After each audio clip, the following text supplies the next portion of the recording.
Hello there and welcome to my little arty corner here on YouTube. My name's Angela. In a previous existence I was a science teacher for 28 years. I now work as an artist mainly doing adult colouring books, and my mission on YouTube is to show you step by step how to draw what looks like complicated things, but breaking it down into simple steps and encouraging you to explore and to try things for yourself using a sketchbook. Because a sketchbook is a place where you give yourself permission to try things, where things don't have to be perfect, where things can go wrong, but you can learn from them. Because that's what a sketchbook is for. It's a place to gather ideas, to try things out, and it becomes a reference going forward. And it also becomes a very good record of where you've started and where you have got to. I point out things I'm not happy with about work I do, and sometimes I make what I think are mistakes or things go oops, and I work with them. I find a way to either work it into the pattern or motif or whatever I'm drawing, or I just leave it there, knowing that hopefully by the end of my process of drawing I'll either not notice it or I'll work out a way that I can go back and disguise it, even if that means erasing it with something like a white paint pen or digitally, just to get rid of that. Nothing is unfixable in art, and sometimes those oops moments are, I think it's what's his name, Bob Ross used to call happy little accidents. They're creative opportunities that if you're focusing on doing everything perfect, you may never have these unexpected turns that lead you in a different direction or open a doorway up for a different way of working or exploring something that you hadn't considered. So that's how I like to look at them. So here's the sketchbook page I've been working on for the last couple of videos, the last two videos. I will put links to them in the description below. And as is my wont with these, otherwise I'll be here for hours every day if I'm not careful, I draw a whole range of designs for you, and then step by step, and then I'll go back and add some colour to some of them and some pattern. And then while my video's processing and uploading, because it can take a damn deuce time, especially when you've got a long video, I go back and I add colour and pattern and highlight and so on. So this is yesterday's, and I'm really quite pleased with it. This is some of my favourite colour combinations. I love these pinky purples and bluey greens and blues and limey greens, yellowy greens together. They're all very cool kinds of colours, and I just love it. So, and I've only used really simple patterns with all of them, and just worked out how, just worked with it and saw where they went. From these simple ones like these little balls stuffed in the channel there, perk in Zentangle terms, to this zigzaggy pattern, which is shattuck in Zentangle, just simple lines and rows of dots. Circles with lines in, squares. I didn't do any checkerboards actually here, black and white squares or black and coloured. Some I've just used stippling to add texture, some simple lines there and then stippling, and it looks a lot more complicated than it is. It adds that interest. And over here I actually haven't done much in the way of stippling on this one, and looking at it I think they're looking a bit bare, but I'm going to leave it as it is. Do you remember, I don't know if you remember, but if you didn't, I actually drew little sort of like almost circular shapes here. I filled them with slightly darker colour at the bottom, and I've just put a dot of white in there, and suddenly they look like they're popping out a little bit. And just sprays of white dots on this one just to add a highlight. Nothing else other than these wavy lines. This one's quite nice. I put semicircles on either side of this central band, and then I just put a white dot in it, and that is the only pattern and texture I added to that one. And my eyes. I do like the eyes. So with no further ado, let's get on to adding some more. The last drawings on this page. So I'm just going to add a floor, because we're going to have things growing out of a floor. So I think the first one I'm going to do is I am just going to a circle. Oh, you can't see, I'm so sorry, I'm off camera. How naughty of me. There you are, a circle and a teardrop shape here, and I'm just going to add a little stem there. I've put a little kink in it because I think kinky stems are fine.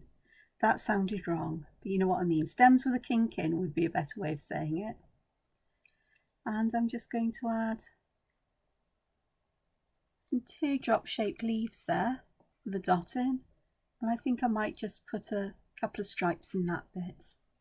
This at the top is going to be interesting in that I'm putting wavy lines from somewhere close to the top, but not exactly dead center.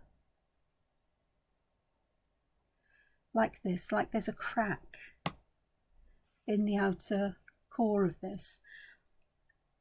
And I can actually, if I'm careful with my pen, which I'm not going to be, I don't think, but you can actually thicken the lines here as if they're just poking out that little bit. I haven't done a very good job of it, but you can do whatever you like in these, inside the circles really. I'm going to add a stripe here, and perhaps on this one I'll put a cup shaped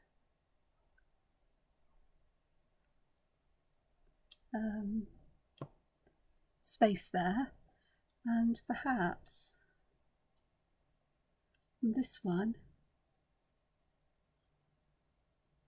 I'll add that kind of shape, which I quite like. And I think here this is begging for something that looks like a seed of some kind perhaps is in here, as if we've got this interior sort of cracking open and perhaps having some stripes in it so we can see inside there. Quite like that. And the leaves on this one I'm going to do in sort of this diamond shape, almost like kites. I really do like those shapes for leaves. I like it, I haven't done the good job here because I like it when these lines are longer than the end ones in particular. So that's quite cute. And these are plants that could be happily growing at the bottom of my little world of water. So let's get a bit more complicated with the stem. So this is like a rounded V shape. I've put some curved lines in there for the stripes and just a simple circular motif here, and we're going to add some waviness towards the bottom because I think they'd wave around in water. I mean, the stems are so thin, they're like threads, so they could be wafting around in the current and getting little lines like this. And for this one, I think what I'm going to do here, coming off from where the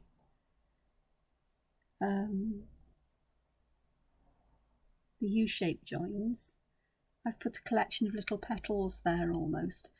I feel I could have made these ones on the end taller, but it'll do as it is. And then I'm going to do this again here, but perhaps with a few more branches coming off like that maybe. Not sure, do I want to do another one? Because that looks an odd space, but I think I'll leave, no, perhaps like that and like that. That's okay, that looks a bit better. And again, I think I may just pop a seed in there or a pearl. I've put a highlight there and I know I'm going to hate myself for doing that. Okay, I think this one might have leaves on it that are this kind of shape. And I am going to draw a semicircle at the end there. It's going to be challenging to add colour to, I can tell you that much. This one's perhaps a bit too busy, so let me have a look and have a go at doing this one again. And perhaps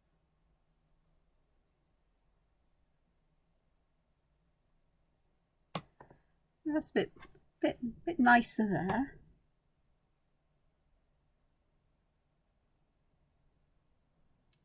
And just like that, I think I may just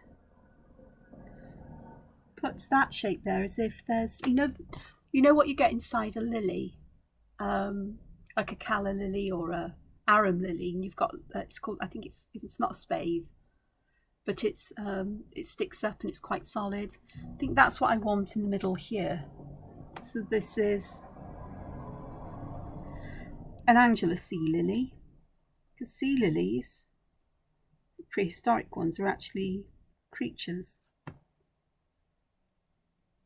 Crinoids, I think they were called. I could be wrong, because my memory sort of works but sort of doesn't.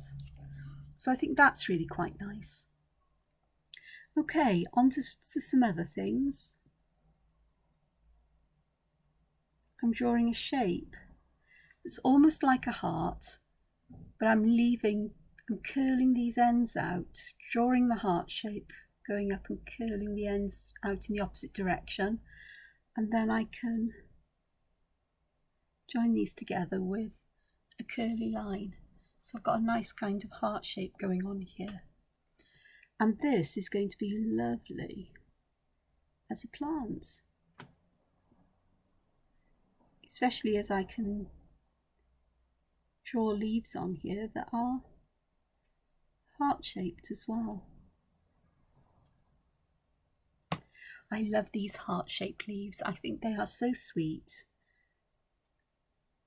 I am going to put veins down the middle of them, although I was tempted to leave them as they are. And I'm also going to split that in the middle, just like that. Just really quite cute. But let's draw another heart here. This heart, I really want these sides to bulge outwards. I want it to be a nice plump heart, because I'm going to draw half hearts on each side. See how they're a little bit above the bottom of this one? So they're not as long. You could make them as long as if you wish, but I'm going to then add like a really wide and not very tall short M there, and just draw the line in. And then I've got something here that looks almost like a flower, that instead of the petals pointing upwards, they're pointing downwards. And so with that in mind, I'm not going to put a circle underneath like I have here. I'm just going to have the stem coming out, perhaps making it a bit thicker there. And heart-shaped leaves, these are almost like teardrop shapes. So instead of having the leaves, each leaf quite broad where it joins the stem, here I've got them pointed, but still they make little hearts. And again, I'm just going to add some lines on that section. I missed there. It's fine. You can't see what I'm doing with my hands here. I'm talking with my hand. Wait, like this. It's fine. You still can't see it. It's fine. It'll be fine. So I think those are fun. Okay, what else? Just thinking and looking in my visual dictionary journal thing. How about this for a bit of fun? I'm always worried when I do this that I may have drawn these in previous videos, but I know that not everybody here will have seen all of my previous videos, because there are a rather large number and it would take you probably several weeks, I would think, to see. So I drew a circle here, this kind of shape, sort of like a rounded petal shape here, and then one on each side. And then what I'm going to do, it's not right on the corner, a little bit further up, I'm going to start adding that. This makes it appear that it's sort of like bending around behind the back. That's all. So it makes it more believable as something that's three-dimensional. And again, I'm going to put a little wave in my stem, And perhaps this will have quite rounded little leaves. It's this huge top and this silly little stem. This is total whimsy.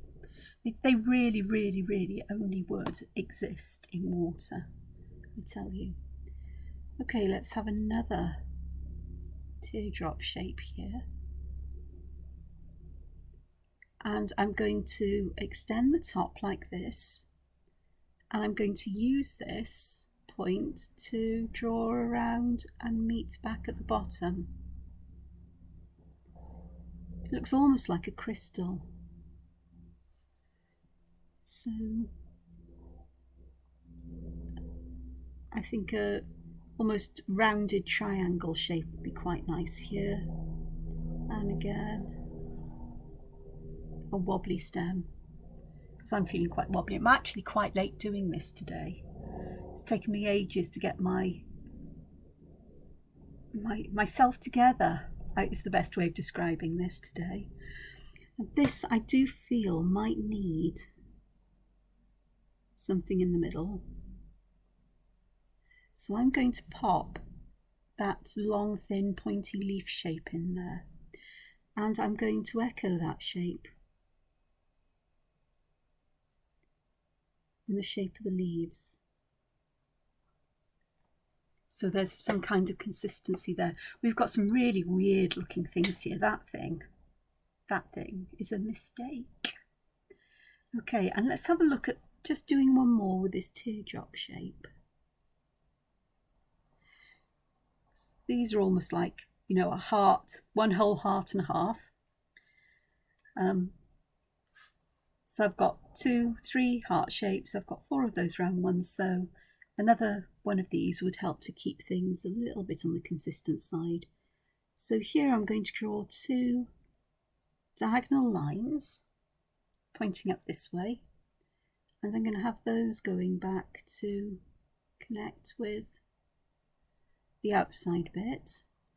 So it looks more like a flower than a some kind of weird seed pod. But I'm going to pop that leaf shape in the middle as well. And perhaps in each of these, just partly. And then 2 circles, slightly wobbly stem, and really long, thin leaves, like that. So I think that will be quite nice. I've got areas here to add pattern in. Not sure about that one. So let's start adding some colour. I haven't got any grey out today because I want to see how things will look if I just use light and dark colours. So I'm really off screen today. I don't know what's the matter with me. I do know what's the matter with me. It's Wednesday. And I had a broken night's sleep and I'm feeling a bit needy of sleep, but we'll see what happens. Now I've got, I think it's just 2 of each colour. I've got some greens. I've got a yellowy green and a more greeny green. I've got 2 yellows. I've got a couple of blues. I got a couple of pinks and I got a couple of lavenders. Now, a lot of these colours I've used previously, but I haven't got all of the colours I've used previously. So I've vaguely got a rainbow, a 6-coloured rainbow. So let's have a look. This outside part, I think I'd like to do that with the greens on this in this occasion. So this one, I've got a yellow green. They're Ohuhu brush markers. Fab name to say Ohuhu. It's a happy kind of sound. So I'm going to fill this in here, these sections, with this lighter green. And say it is a yellow green, so it's sugar cane, it's called if you've got Ohuhus. But otherwise, just, you know, it's whatever colours you want to use. Now this is spectrum green, which is a slightly darker green, and it's more of a greeny green. So I'm just going to put this along the edge, like so. Perhaps a little bit there, and there. And I'll use the sugarcane just along the edge, just to blend that in. I'm also going to use this colour here and here, and I'm going to go back and use this more greeny green, a spectrum green, to darken this colour just subtly where there would be shadows, and it is very subtle, I have to say that. Let that dry for a moment, the greens anyway. I know that once this is dry I can always come back and intensify the colour. Now in the middle bit I've decided I really want to put some pinks, so this one is it's a fruit pink, so it's got a sort of slightly orangey, you know, it's towards the orangey colours of red, just slightly.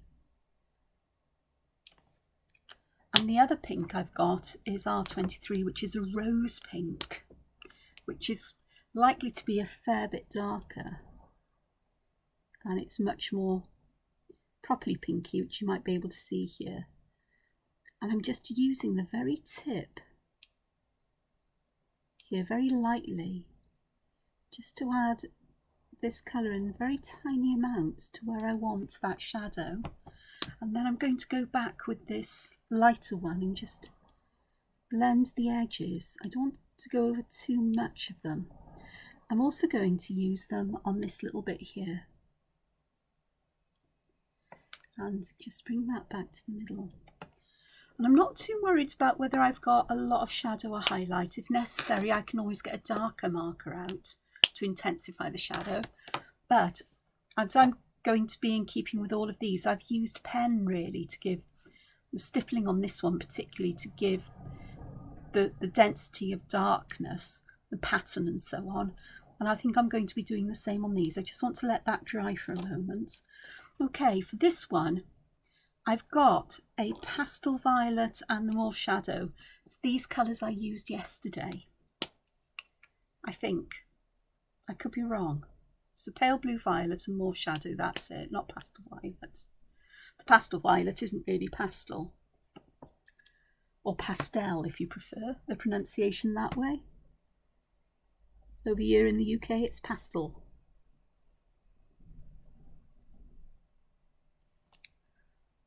So the darker shade I've got here is more bluey in tone. It's a cooler colour, but I quite like the way they blend together. So I'm just blending along the edge just to mix the colours more than anything. And I also think I'm going to use this on the inside here. I'm going to use a fair amount of this bluer version and just let that mingle a little bit with this and have it blended towards the centre of the area, just to keep it a little bit lighter around the edges, so it's a bit like those. I quite like that, that's fine. I'm going to use these colours on the bottom section of my I don't know what you call it, where sepals would be on a traditional plant, with the little leaves you have behind a flower that protect the flower bud before it opens, and then as the flower opens the sepals fold backwards underneath. Well, I haven't got any sepals on here, I've just got this support here like you would have on a seed perhaps, or something like that. I'm not sure what you'd call it. So I do like this, but I think I'm going to use, tell you what, my muscles get a workout with these pens. I think yellow would work quite nicely here.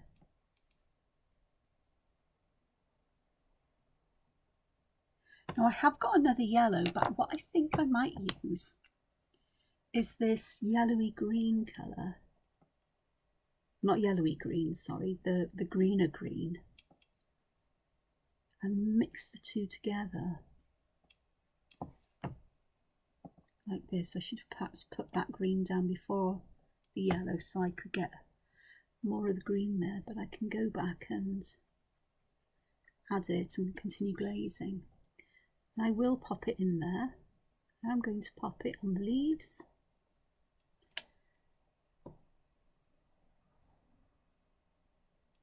Like so, and just that hint of yellow at the tip.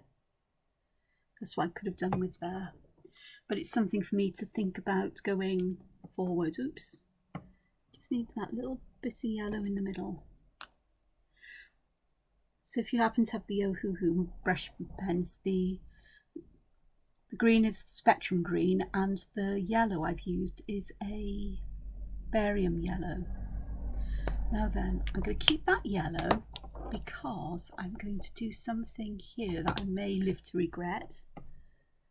I'm going to use that fruit pink, the more orangey pink here, and the yellow to create the berry in there. So I've got the yellow and I've just got that hint of a pinky colour picked up from the pinkier purple, even though I haven't used the purple.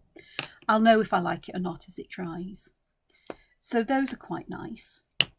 Okay, for this one here, I'm going to use, these are blue greys, but they're actually really nice pastel blue colours. They're more muted than perhaps traditional. So I've got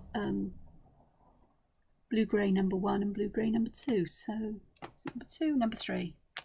So they're the two lightest, well, so there's a light one and a slightly darker one. That's what I'm going to say here. And I think I'll make these here blue as well, perhaps. Perhaps I'll use that green though. That could be nice. This is the green green rather than the yellow green, because they should mix quite nicely. And they are. I've got that hint of a green at the bottom now, and I'll just add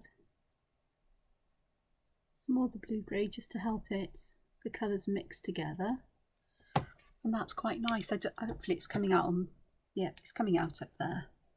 Okay, so I want to pop this colour there and some green here,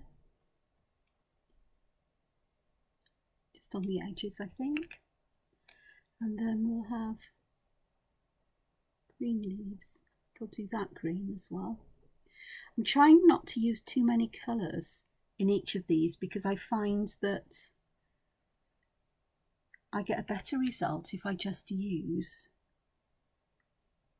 a limited number of colours or a small number of colours that tie in together on one particular kind of pattern or motif. Okay, now behind this I do want to use a different colour, and I'm going to use this blue purple because I think it's a bit darker than the blue greys, but I think I'll be able to blend it out to the blue grey as well, especially if I use the slightly darker one here. Actually, that works nicely. And now I'm covering the whole of that purpley colour with the blue just to make it more blue, but that'll be quite nice. And I'll use the lightest blue grey right around the edge because it will act as a bit of a bleaching agent as well, so it'll bleach that colour back a little bit. So that's quite nice. Now I've got to decide what I do about these. I could use greens, which I think might be sensible actually. So I've got the sugar cane, I've got the other one here. So let me pop this darker green down where I want it to be darker, which is right around the edges. And I'm doing a double lot of that because it'll put down extra pigment, and then I'll use the sugar cane right around the edge here on this side, perhaps just to bring them together and blend them. It's really not easy to tell what the colour's going to be when they're damp. I am going to add some more of the meadow there. And perhaps I'll add the meadow here, but just that sugarcane, oops, wrong end, down the middle. Give that slight difference in colour. And the other thing I need to do is find the lighter of the greys, which is here, and just fill that in at the top. So that looks okay. I'll leave this one for now because I'd like to do one of the other forms with you. Okay, I've got my R21 here, so I'm going to go with pink hearts. I think I'll do this one. So I'm going to colour the whole of this shape in pink.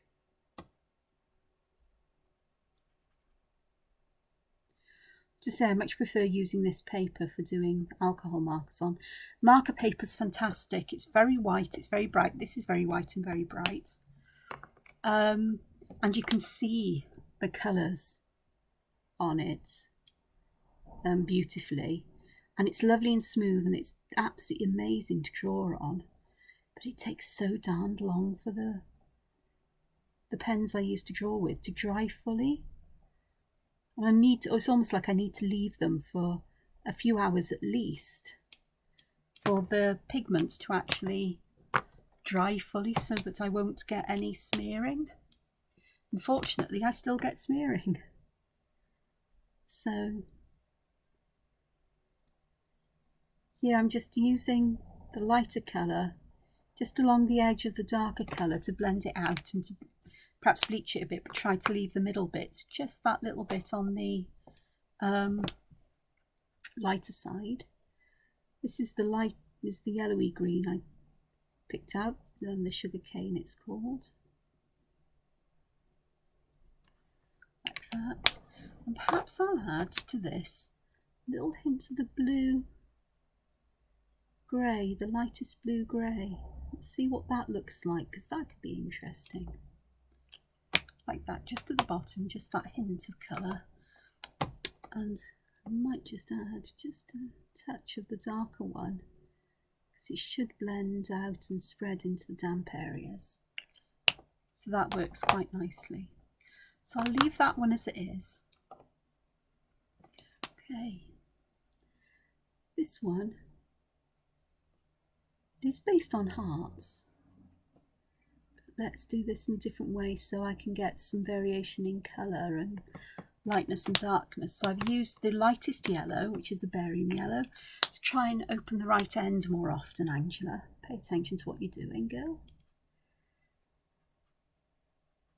So I'm getting this to blend over the yellow, hopefully.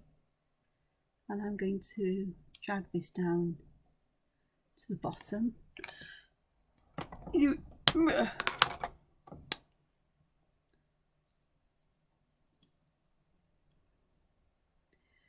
I went out for a walk yesterday. That's twice in 3 days, and I should have enough time this afternoon to do so once I've got this uploaded and I'm, you know, sorted out and everything. And I ordered an umbrella that blocks UV rays so I can use it like a parasol, because I've got a bit of a problem with the skin on my face. I have a bit of a problem with skin over most of my body, but my face is the worst. And it's called rosacea, and it's being treated via the doctor with a cream, and it's sort of like an antibacterial kind of cream. I'm not sure if it's got some steroids in it as well, but it's purely topical for it, and it really does make a difference. It doesn't stop it completely, you know. Wearing a face mask will set it off, stress can set it off, and sunlight does, but you're not supposed to be out in bright sunlight with this cream because they really don't go well together. And though I can put sunblock on, it's actually burnt. I've actually burnt through sunblock, and I tend to forget to put it on because I don't like wearing it. It's slimy. It doesn't matter what brand I have, because I have to wear like factor 50 or above. Seriously. Seriously, I do. Then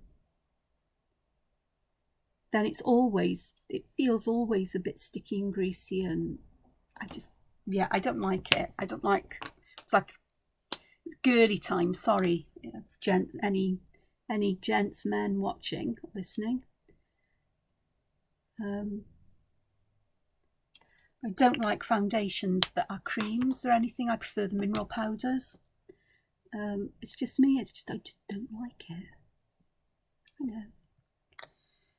So that's actually, hopefully, fingers crossed, when that dries, I should have quite a nice graduation of colour going on there. Okay, I am going to use the blue and I think the green that isn't a yellow green. So where's that one gone? There. So I've got a cooler green rather than, oh, bluer green rather than yellow green leaves there. So that's quite fun. Just let it dry. You can see if I show you the original ones, if you remember what they were like, how dark the colours were. Now as they've dried right back. And I quite like the colour combinations. Don't they look very plain compared to the others? I'll get to that in a moment.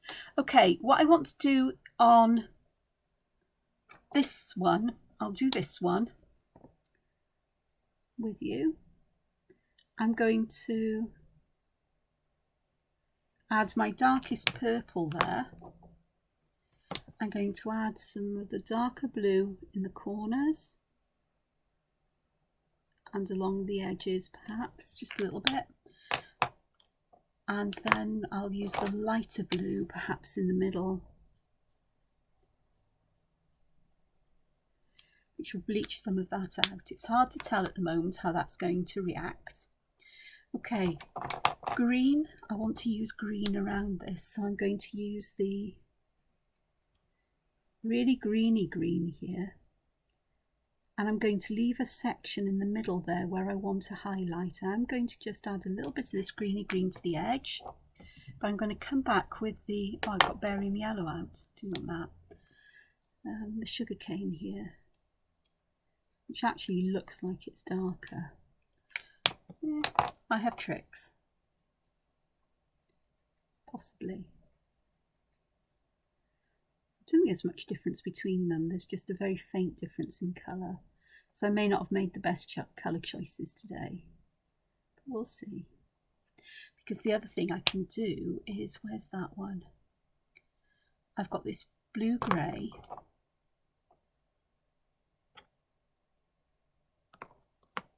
It's funny, they're both blue-grey 3s, but one of them's a darker blue-grey 3. I think it's best not to ask. I've said this about the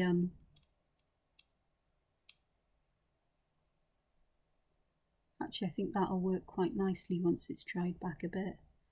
I just want some shadows around the edges. I want the highlights here. And I'll go back with this spectrum green to blend these in a little bit, which it does. And then this lighter green just here, just to make sure I get that highlight, although it doesn't look like it at the moment. So that's really quite nice. This bit round the outside edge, I could do it in the greens again. I could do it in the purples. I could do it in pinks or yellows. I'm really not sure what to do. I think I might go with the purple again and have that just echoing it. I'll make it different from the inner purple by the way I pattern it. And I'll do a bit of that with you before I finish up today. So let me just get to the blue greys here, where I want to darken this, have more shadow, use that blue grey, and then come back with this purpley colour just to blend it out somewhat. Add the purple again, and then I'll get the lighter blue-grey,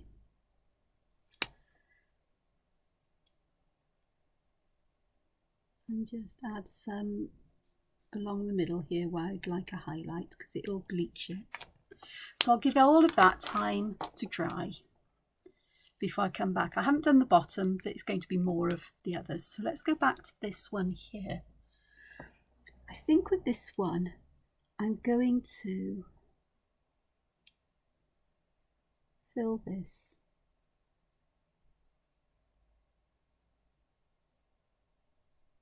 pink area with tipple, and what I'm doing, what I'm trying to remember to do, consciously do, is to use quite small circles where I want shadow, so around the edges really, and larger ones where I want that feeling of more light. So as well as adding the suggestion that this is packed full of seeds, perhaps, or bubbly things, or tapioca, pink tapioca, or sago.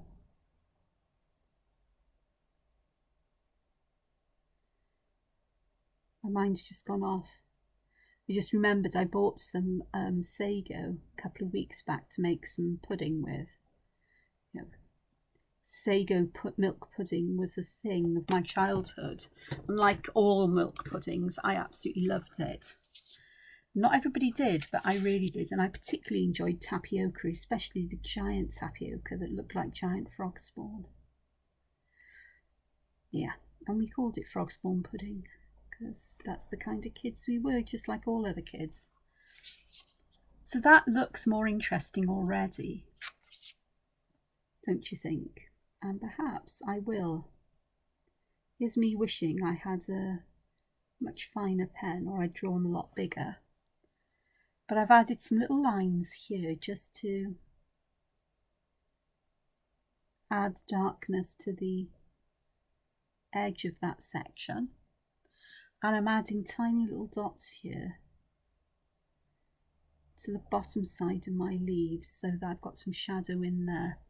Again, if I thought ahead, I could have got some fine liner pens out and used those, but black will do.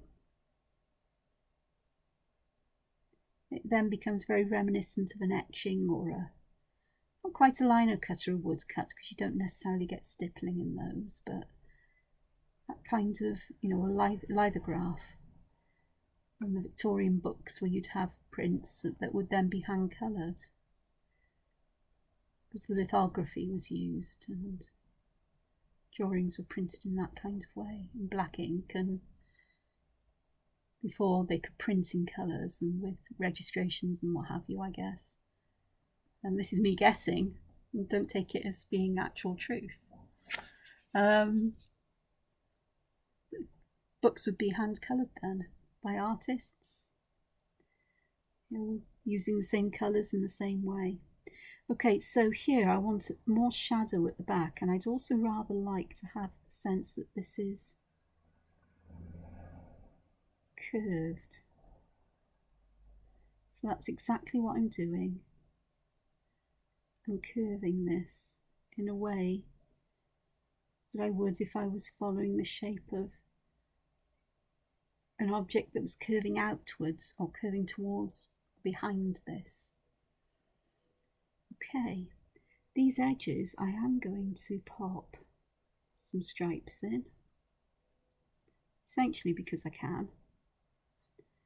And yep, I'm doing it on alternate sides to make sure I get the same kind of pattern going. And then I think I will just colour these in black, because I'm going to come back and add white dots in a moment for highlights, and so they can go right over the top of this black. But I do need to give this pen some time to dry before I add white gel pen, because it can pick black pigment up if it's not fully dry, and then you get a mucky grey gel pen. So that's quite nice as it is. And I think we need to do something with these, don't we? And I think just a simple, perhaps coming down from here round, using the shape that's already there, just to create these areas that I can then perhaps add some kind of pattern to. I'm tempted to do very fine lines, a break in between.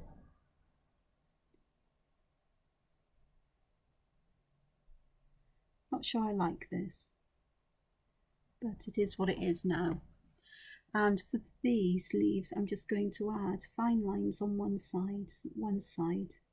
It's the suggestion that one side is in shadow, and for this I'm just going to add some thin lines to either side and to the bottom there. Okay, this here I'm going to stipple behind this to add shadow.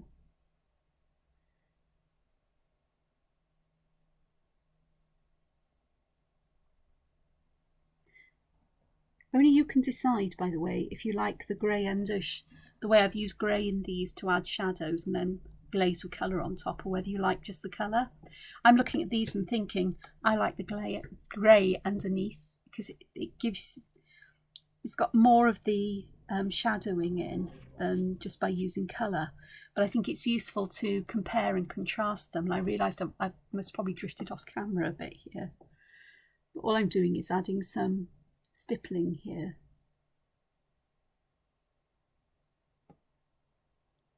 So perhaps some of these sections I'll add stipples to. Trying to keep it dense where it's going to be the darkest, which is going to be along the edge where the shadow is and perhaps where the edges overlap, and then less towards the top. So here I'll just add some stippling under there and some here right along the edge, and space the dots out. That's already, I think, is adding something that's quite nice and pleasant, a bit more detailed. So with these I'm doing the same as I did before. So the petals, I'm adding a line with a circle on the top, just adding some fine lines here. To these leaves I think I'm just going to add an extra line like that. These ones, there's not a lot I want to do to this one here. I just want to add some highlight. I could, because I've made a bit of a mess there where I managed to dot my pen down in a place I didn't want to dot it down, just perhaps add some stippling right around the edge just to darken it that little bit further. Just making sure every now and again I just let a dot sort of like go into that lighter area, so we've got some sense of density of dots changing. So it's about getting the dots really dense where you want shadows the darkest. I'm just making sure that's the case at the bottom of this heart, and I'm also making the thickness of the shadow greater at the bottom here than at the top, because I think that's important. For these ones I'm going to fill this with pattern, I think. Perhaps not pattern, perhaps I'll do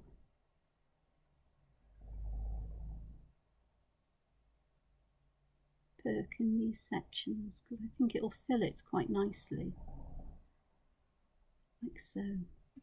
I think that does. I'm not sure about it. I'd prefer a double border, which I could have popped in.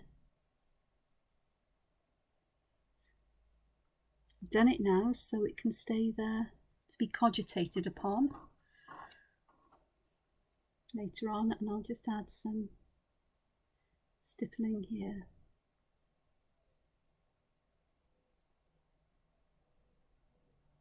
Just to darken that up a little bit behind there. I also think I'm going to do some at the bottoms of these where they overlap a little bit, just to bring some shadow in there. Not so sure about that one, which I've slipped off camera again. I'm so sorry. I ought to tape this down so I can't move it really.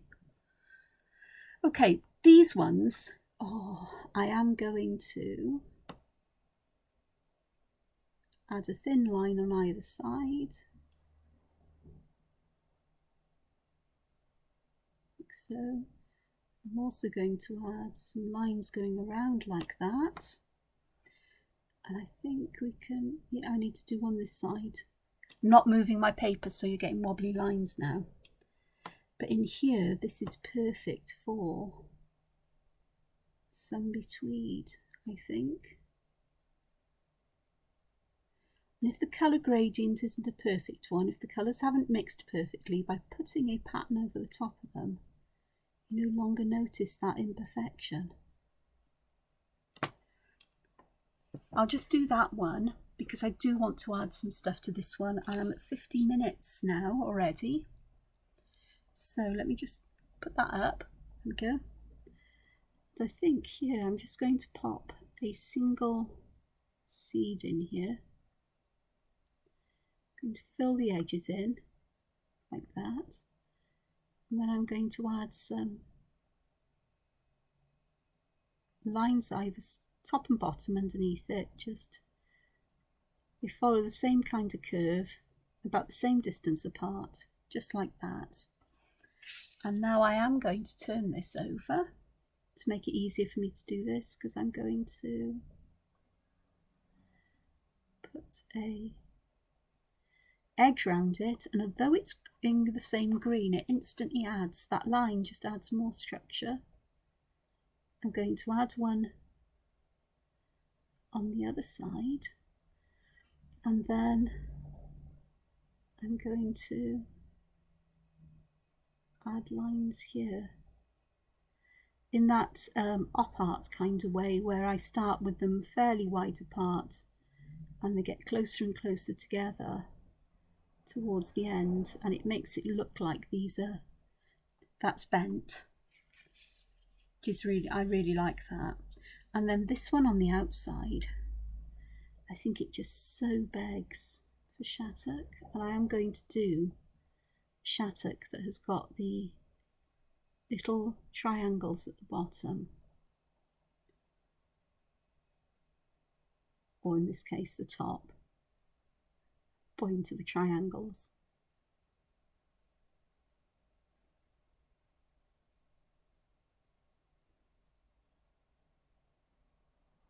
I really wasn't sure of this one until now, and suddenly it's all come together.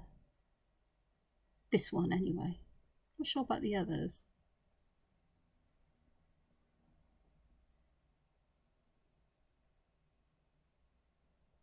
This one I'm quite happy with. And this combination of limey greens and bluey purples is one of my favourite colour combinations that I don't use often, really. But it's just, how about that? I think that's my favourite out of the lot. Well, that was quite nice. But I am going to just, the stippling is becoming a thing. You do need to use a fine pen for it, though you can vary the thickness of the nib depending on, when you get used to the idea of the thicker dots closer together will give a lot more ink, so they'll create a much darker texture, and then finer dots, even if they're close together, you still don't get that same intensity of ink because you've still got all those gaps between them. But I just use these are small drawings, so just one small pen is fine. Okay, last job.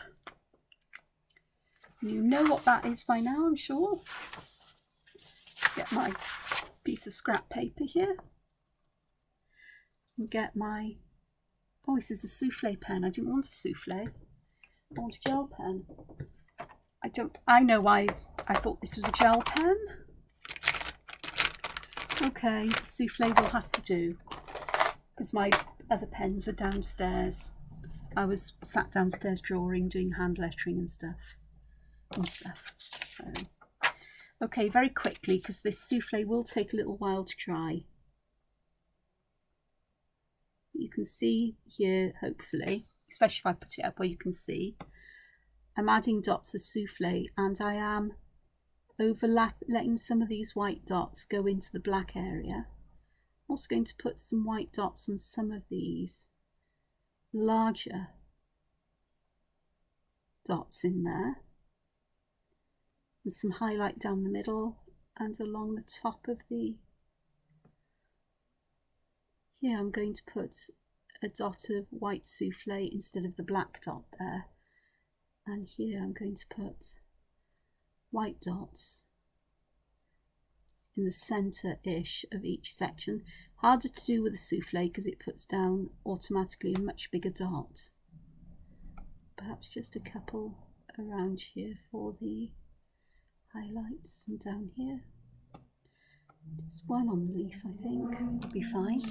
And with this one I am also going to use the souffle here to cover that black line up. Souffle, though it looks translucent, and it will go completely translucent for a moment, when it's dried completely, it dries completely white. And I like the souffle pens. They're from Sakura. They give a slightly raised dot. They're also permanent when they are dry, and like jelly rolls. And that means that if you want to add a wash or anything else over the top of them, you can. With water-soluble media, with alcohol markers, the alcohol markers would actually colour them. It creates something that's a bit like a plastic here. So hopefully you can see what I'm doing. So I'll leave those, I'll come back to those. Let's just add some white highlights. The nib of a souffle pen does need to be cleaned off more often than an ordinary gel pen, because the ink does dry around it and it creates a film there. But that's no problem. I could use coloured souffles for this, or coloured gel pens to do the highlights and shadows, because that's just come to me now. I'm known to have these flashes of inspiration at random times, but I haven't. This one I'm going to put a highlight at the end of each of these ribbons that interweave, as it were. So I get that bright spot there. I'm going to pop some dots around here, even though they'll be over the lines. So a big dot at the end and a smaller one next to it. I know I'm only doing 2 dots. I prefer to do them in 3s, but the leaves are so tiny, 2 dots will do. I started doing this one, and I am going to put a big white dot there, and perhaps dots in the 2 or 3 sections either side of that big dot. And for the shattuck, I think I might put little dots, as little as I can manage, in the black areas, and have those as my areas of highlight, as if there's shiny black there. And then down the centre of this, little dots like that, and just leave that to dry. Shame I forgot that I didn't check I had a white gel pen, but you get the idea. So I'll carry on doing these, and like I did yesterday, once I've finished, I'll post a scan of this on social media, and so you can see them finished in all their glory, apart from that one. Though that one isn't looking too bad. It does look a bit strange, but it is what it is what I want to say. And I'm not going to fret or stress or get upset about it, because it will live in my sketchbook as a reminder. Angela, think before you do this again. These really could do with grey shadow, but it's nice to have that comparison so I can see which I prefer and which I don't. The grey actually seems to, in a strange way, both on the screen as I'm looking, the colours look a lot brighter than they do to my eyes here. They look a bit washed out, but the grey does seem to intensify the colour in an interesting way, in a way that tones them down but gives them depth. I'm not quite sure if I'm explaining myself right, but you can see. So all that remains for me to do is to say thank you very much, especially if you've stuck this far. You're the only people who'll get thanked. No, everybody gets thanked in the description, but here. And whatever else you do, enjoy what you can of your day and find time to be creative. Take care for now. Bye-bye. Bye.